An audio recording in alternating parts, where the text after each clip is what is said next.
이런 사람들이 있어요. 사람이 사는데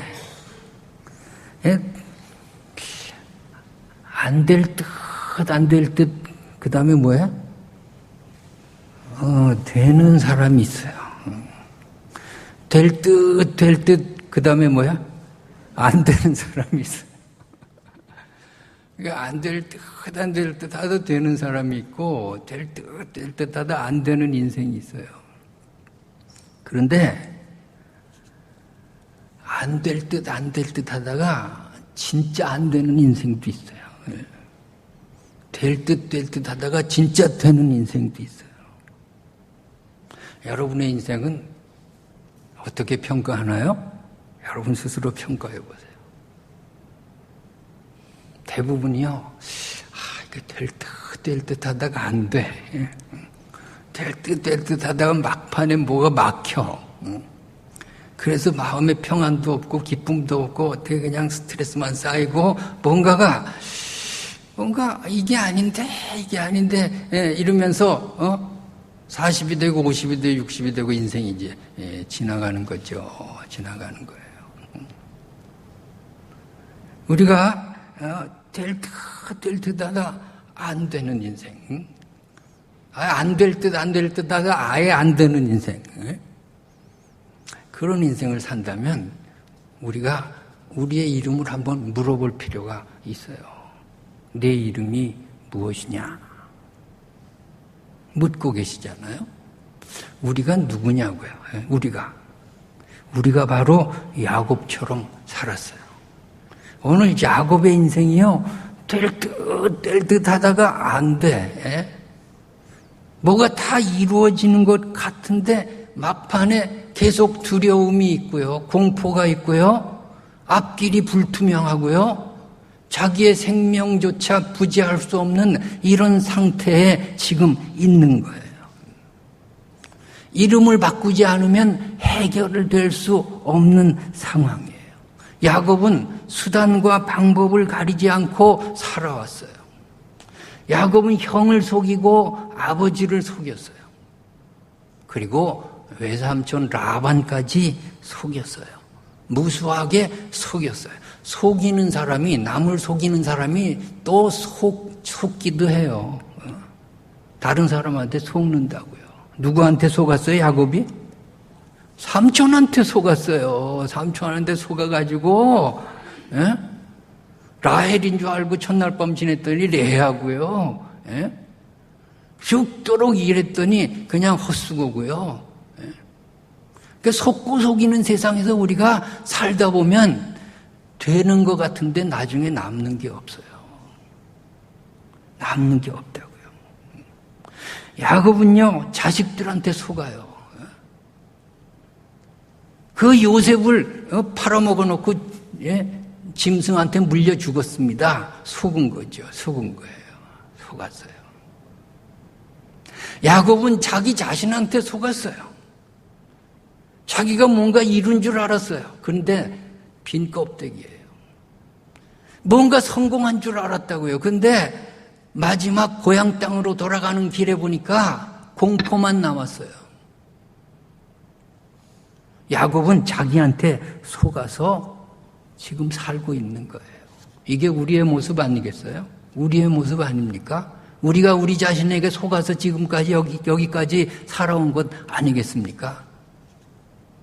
여러분이 어린 시절의 꿈대로 여러분 인생이 된 사람이 있나요? 다 속은 거죠. 속았어요. 이게 아닌데 밀려서 여기까지 왔어요. 이게 내 꿈이 아니라고요. 내 인생의 자화상은 이것이 아니었다고요. 그런데 속았다고요. 인생에 스스로 속으면서 살아왔어요. 이제 야곱은 인생의 마지막 결산, 고향 땅으로 돌아가는데 두려움과 근심이 있어요. 왜? 형이 나한테 복수할지도 모른다. 이 두려움이 있는 거예요. 자업자득이죠. 자기가 그렇게 속여 먹었으니 그 두려움이 누구로부터 온 거예요? 내가 성공을 위해서 남을 속였는데 그것이 자기한테 부메랑으로 돌아와서 결국은 평생을 그 마음고생으로 살아가는 거죠. 자기가 자기를 속인 거죠. 자기한테 속은 거죠. 이 길이 성공의 길인 줄 알았는데 결국은 그것이 평생의 족쇄가 되는 거죠. 남 탓할 일이 뭐가 있어요? 내가 잘못 결정한 거고 내가 잘못 산 거고 내가 다른 사람한테 피해를 입어서 오늘 내가 고난을 당하는 거죠. 당하는 거예요. 야곱은요, 성공할 만큼 하기는 했어요. 야곱은 부자였다고요. 14절 15절에 보니까 야곱이 에서한테 뇌물을 바치는데 14절 15절 같이 읽습니다. 시작. 암염소가 200이요. 순염소가 20이요. 암양이 200이요. 순양이 20이요. 전나는 낙타 30과 그 새끼요. 암소가 40이요. 황소가 10이요. 암나귀가 20이요. 그 새끼 나귀가 10이요. 여러분 지금으로 말하면 이게 근 1억 가까운 뇌물입니다. 근데 이게 재산이 아니라 재산의 극히 일부를 뇌물로 에서한테 준 거예요. 그러니까 야곱의 실제 재산은 지금 재벌급입니다. 재벌급이에요. 재벌급이에요. 돈 많이 벌었다고요. 돈 많이 벌었어요. 그런데 돈 벌면 뭐예요? 그 돈이 자기의 두려움을 해결하지 못하는데 여러분 재물은 인간의 문제를 결정적으로 해결할 수 없어요. 우리 마음에 있는 공포와 허전함을 재물로 보상할 수 없다고요. 이것을 여러분 깨달으시기 바랍니다. 돈 하면 너무 살지 말라고요. 왜? 돈이 마지막 자기의 인생의 문제의 열쇠가 아니라니까요. 야곱은 많은 식구들을 거느렸습니다. 많은 식구들을 거느렸어요. 자식이 11명이나 지금 남아있고요. 하인이 많고요. 자기의 수하에 지금 족장이라고 해요. 족장. 그러나 그것이 자기 인생의 문제에 해결이 없어요. 될 듯 하다가 되게 할 수가 없다고요. 그런 권력이나 그런 인맥이 자신의 문제를 해결하지 못하는 거예요. 여전히 공허하고 여전히 허무하고 여전히 불안한 거예요. 여전히 불안한 거예요. 지금 왜 불안하죠? 왜 불안해요? 오늘 내가 불안하고 근심이 있다는 게 뭐예요? 이게 오늘의 문제가 아니에요. 내일에 대한 보장이 없기 때문에 그래요. 여러분, 내일에 대한 보장만 있으면 오늘 내가 고통을 당해도 고통으로 느껴지지 않아요. 왜? 며칠만 참으면 되니까. 1년만 기다리면 되니까. 고3 학생들이 1년 뒤에 네가 원하는 명문대학에 들어갈 수 있다는 보장만 누가 확실하게 한다면 1년 동안 고생하는 게 고생입니까? 그 부모가 그걸 고생으로 여길까요? 아니에요. 즐겨서 할 거예요. 왜? 1년만 기다리면 되잖아요. 어떤 고난이라도 참죠. 오늘 내가 근심하고 오늘 내가 고통스럽다는 것은 미래의 문제예요. 미래가 걸려서 그래요. 바꿔서 생각해보면 과거가 후회스러운 게 왜 그래요? 오늘이 불만족스럽기 때문에 그래요. 오늘이 만족스러우면 과거의 고난은요 재해석돼요. 오늘이 있기 위해서 그 고난이 있었다고 재해석돼요. 과거의 문제는 오늘의 문제예요. 그리고 오늘의 문제는 미래의 문제예요. 제가 러시아를 모스크바를 3번째 갔을 때 아주 진기한 일이 벌어졌어요. 그때 금요일 날 밤에 그 비행기가 도착을 했는데 그 아주 러시아가 개방되고 얼마 뒤거든요. 근데 토요일 날 거기는 벌써 주 5일 근무를 해가지고 아무것도 다 문을 닫았어요. 구경은 첫 번째, 두 번째 다 했는데 뭐 할까 하다가 그냥 봤지만 전쟁 기념관에 한번 또 가보자. 그래가지고 전쟁 기념관을 갔는데 이 전쟁 기념관이 뭐냐면 러시아가 소련 시절이죠. 독일하고 전쟁해가지고 2차 대전 때 승전한 것을 기념해가지고 아주 넓은 광장, 상상도 못할 정도의 넓은 광장에 건물을 그렇게 큰 건물이 없어요. 그냥 막 그 고층은 아닌데 막 넓은 면적을 차지한 건물의 중앙에 전쟁 기념탑이 있어요. 전쟁 기념탑이 있어요. 그런데 토요일 날 가보니까 진풍경이 벌어졌어요. 결혼식을 마친 신랑 신부들이 전부 이 전쟁 기념탑에 모여드는 거예요. 그런데 우리나라는 그 예식장에서만 예복을 입잖아요. 그런데 그 예복 그대로 드레스면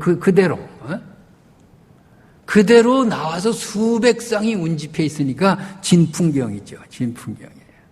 거기에 이제 헌화를 하는 거예요. 헌화를 해. 우리의 행복은 당신들의 죽음 때문입니다. 요즘식으로 말하면 신혼여행 가기 전에 현충원에 가가지고 헌화하고 신혼여행 가는 거나 마찬가지예요. 러시아는 신혼여행이란 풍습이 없어요. 그냥 그러고 말아요. 거긴 잘못 엄숙했어요. 그 다음에 이 사람들이 어디로 가나 봤더니 레닌 언덕이라고 하는 구릉지대, 높지는 않아요. 구릉지대로 가는데 모스크바와 평양이니까 조금만 높아도 다 보여요. 거기는요, 분위기가 일신됐어요. 춤판이 벌어지고요, 술판이 벌어지고요, 토요일마다 고정 악대가 있어서 그 결혼식 마친 신랑 신부들이 거기 와서 막 춤을 추는데 그냥 두 사람이 춤을 추고 파트너를 바꿔서 춤을 추고 구경꾼들 끄잡아서 춤을 추고 나는요 드레스 입은 신부가 디스코 추는 거 처음 봤어요. 너무 즐거워요. 근데 그 당시에 러시아가 젊은이들이 즐거워할 이유가 없는 나라예요. 왜? 청년 실업률이 50%가 넘어요. 결혼해봐야 이혼율이 50%가 넘어요. 마피아가 상권의 40%를 잡고 있어요. 경제가 살아나질 않아요. 어디든지 총들이 되면 사람이 죽어요. 한국 사람들 많이 다쳤어요. 젊은이들이 즐거워할 이유가 하나도 없는 나라에서 그날만큼은 엄청 즐거워요. 하루 종일 즐거워요. 기뻐요. 왜 그럴까? 미래가 그날만큼 보장돼 있어요. 그날만큼은 신부의 마음속에 신랑의 언약이 새겨져 있어요. 그날만큼은 신랑의 마음속에 신부의 약속이 새겨져 있는 거예요. 그날만큼은 미래가 확실해요. 세상이 아무리 어렵더라도, 경제가 아무리 힘들더라도 두 사람이 그 약속 안에서 즐거워하는 것을 보았어요. 이것이 신앙이구나. 지금 야곱은 세상의 것을 다 가졌는데도 불안하고 공허하고 허무하고 근심에 쌓인 이유가 뭐예요? 미래에 대한 보장이 없어요. 그래서 22절, 23절에 보니까 움켜진 것들을 다 포기를 해요. 다 버려요. 가족이고 가축이고 재산이고. 22절, 23절 같이 읽습니다. 시작. 밤에 일어나 두 아내와 두 여종 아들을 인도하여 야복 나루를 건널 그들이 인도하여 시내를 건너가게 하며 그의 소유도 건너가게. 네, 다 보내는 게 뭐예요? 다 포기하는 거예요. 다 버리는 거예요. 자기가 가졌던 걸 다 이제 자기가 괴로우니까 다 귀찮은 거예요. 네? 여러분, 내 마음이 괴로울 때는 어떤 때는요, 가진 재산도 거추장스러워요. 가족들도 어떤 때는요, 참 그냥 좀 멀리 떨어져 있고 싶어요. 어떤 때는요, 자기가 가진 명예도요, 아주 그냥 너무 거추장스러워요. 다 포기하고 그냥 나 혼자 있고 싶어요. 야곱이 지금 그런 상황이라고요. 그런 상황이에요. 다 떠나보내. 자기 혼자 남았어요. 24절에 보니까 야곱이 혼자 남았어요. 이제 믿는 것은요, 자기의 튼튼한 두 다리밖에 없어요. 에서가 날 죽이려고 오면 내가 이 튼튼한 다리로 도망가겠다. 이 계산으로 혼자 있는데 그때 어떤 사람과 씨름이 벌어졌다 그러잖아요. 하나님의 사자죠. 나중에 하나님의 사자로 깨닫는 거죠. 씨름을 해요. 환도뼈가 위골돼요. 우리말로 하면 고관절이 탈골이 되는 거죠. 하반신이 불구가 돼요. 자기의 믿는 바 마지막 수단이 위골이 되는 거예요. 이제는 도망갈 수도 없어요. 자력으로 구원을 얻을 길이 하나도 없어졌을 때 나 좀 살려주세요. 그때 묻는 거예요. 내 이름이 뭐냐? 내가 야곱입니다. 여러분, 지금 이 상황이 여러분의 상황이라면 여러분이 야곱이에요. 아무리 내가 노력해도 내 마음에 평안이 없다면 내가 야곱이에요. 아무리 돈이 많아도 내 마음에 기쁨이 없고 허무하다면 여러분이 야곱이에요. 내가 수단 방법으로 살고 남을 속이고 정말 겉모술을 써가지고 이 자리까지 올라왔는데도 그래도 마음에 감사가 없고 기쁨이 없고 허무하다면, 내가 인생을 헛살지 않았나 이런 것만 남는다면 당신이 야곱이에요. 주님이 여러분에게 물으실 거예요. 내 이름이 무엇입니다? 주님, 제가 야곱입니다. 제가 야곱으로 살았습니다. 여러분, 야곱으로 사는 사람에게는 방법이 없어요. 될 듯 하다 결국은 안 돼요. 성공한 것 같은데 허무만 남았어요. 여러분의 이름을 바꾸시기 바랍니다. 내 이름은 이스라엘이라고. 이스라엘이 뭐예요? 하나님과 겨루어 이겼다는 뜻이에요. 하나님과 겨루어 이겼다는 거예요. 하나님과 겨루어서 누가 이겨요? 하나님과 겨루어서 누가 이기냐고요. 28절의 말씀 한번 읽어보겠습니다. 시작. 그가 이르되 내 이름을 다시는 야곱이라 부를 것이 아니라 이스라엘이라 부를 것이. 이는 내가 하나님과 및 사람들과 겨루어 이겼다. 하나님과 누가 이겨요? 하나님을 이길 사람은 없어요. 하나님이 저 주신 거죠. 하나님이 저 주셨어요. 누구한테 하나님이 저 주실까? 여러분, 내가 누구한테 질 것 같아요? 나는 누구한테 져본 적이 없어요. 누구도 자신 있어요. 나는 그만큼 승부욕이 강해요. 그런데 자식한테는 져요. 자식한테 이기는 부모는 없어요. 자식이 땡깡 놓으면 져요.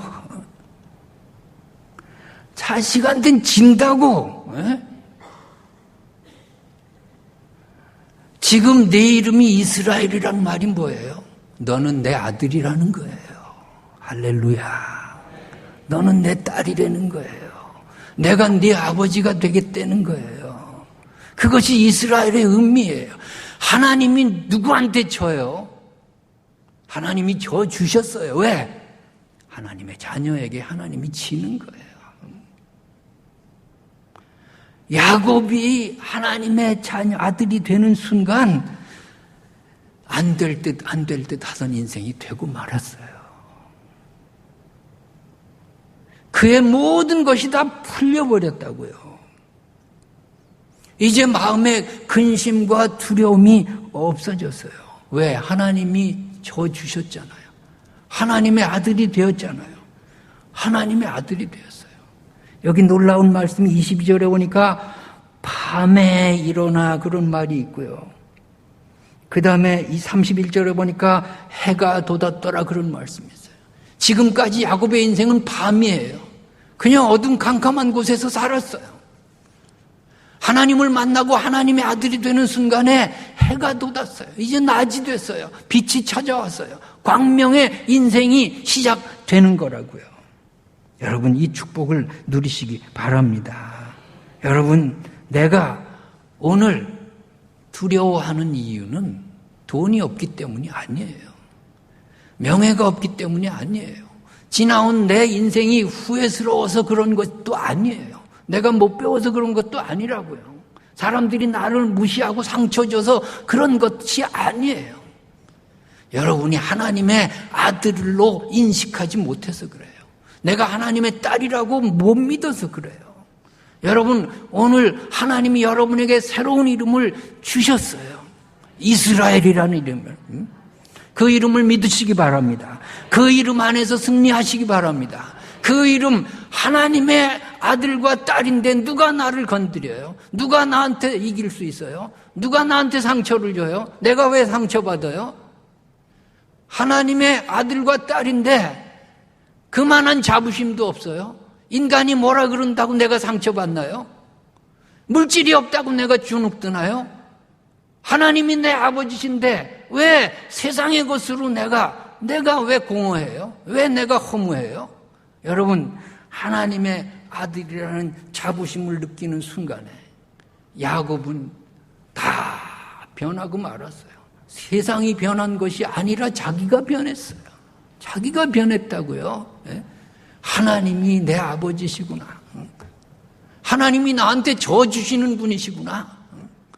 그 자신감으로 여러분 살아가시기 바랍니다. 하나님의 자녀처럼 말하세요. 하나님의 자녀처럼 생각하세요. 하나님의 자녀처럼 자부심을 느끼세요. 하나님의 자녀처럼 세상 사람들을 대하시기 바랍니다. 여러분, 내게 무슨 근심이 있어요? 하나님이 계시잖아요. 여러분은 하나님의 아들과 딸이라는 자부심으로 인간들을 대하세요. 그래요. 그들을 위해서 기도해 줄지언정 내가 싸울 이유도 없고 상처받을 이유도 없어요. 그래요. 그게 하나님의 자녀예요. 여러분, 근심 염려가 올 때 이제는 예수의 이름으로 물리치시기 바랍니다. 마귀가 나를 유혹할 때 예수의 이름으로 물리치시기 바랍니다.